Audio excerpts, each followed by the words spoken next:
Une méditation tirée du livre Maranatha, Le Seigneur vient d'Ellen White. 21 décembre, l'école de la vie future. Voici le tabernacle de Dieu avec les hommes. Il habitera avec eux. Apocalypse 21, verset 3. Entre l'école établie en Éden au commencement et l'école de la vie future, il se trouve toute l'étendue de l'histoire de ce monde. L'histoire de la transgression et de la souffrance, du sacrifice divin et de la victoire sur le péché et la mort.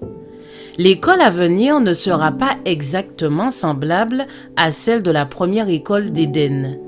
Nul arbre de la connaissance du bien et du mal, nul tentateur, nulle tentation, pas de possibilité à faire le mal. Chacun aura déjà résisté à l'épreuve du mal et plus personne n'est susceptible d'y succomber. L'homme, à nouveau en présence de Dieu, pourra, comme au commencement, être enseigné par lui. Ici-bas, notre vie de travail est une préparation pour la vie éternelle.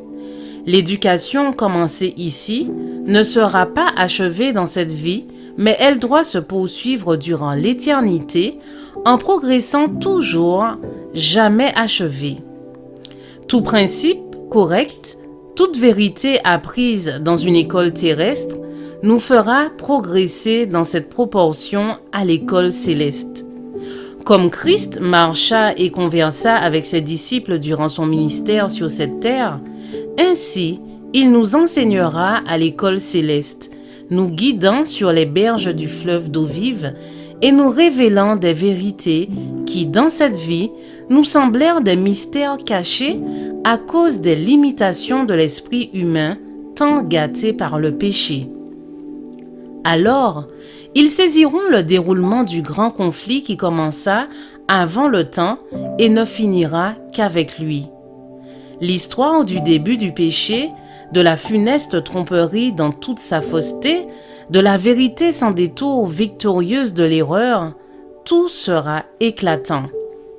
Le voile qui sépare le monde visible du monde invisible sera écarté, des choses merveilleuses seront révélées.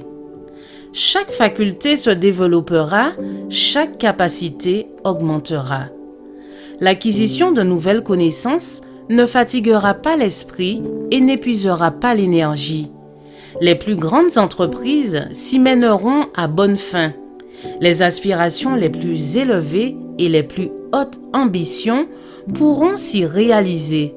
Et pourtant, il s'élèvera de nouvelles hauteurs à gravir, de nouvelles merveilles à admirer, de nouvelles vérités à comprendre, de nouveaux objets dignes d'exciter les facultés de l'esprit, de l'âme et du corps.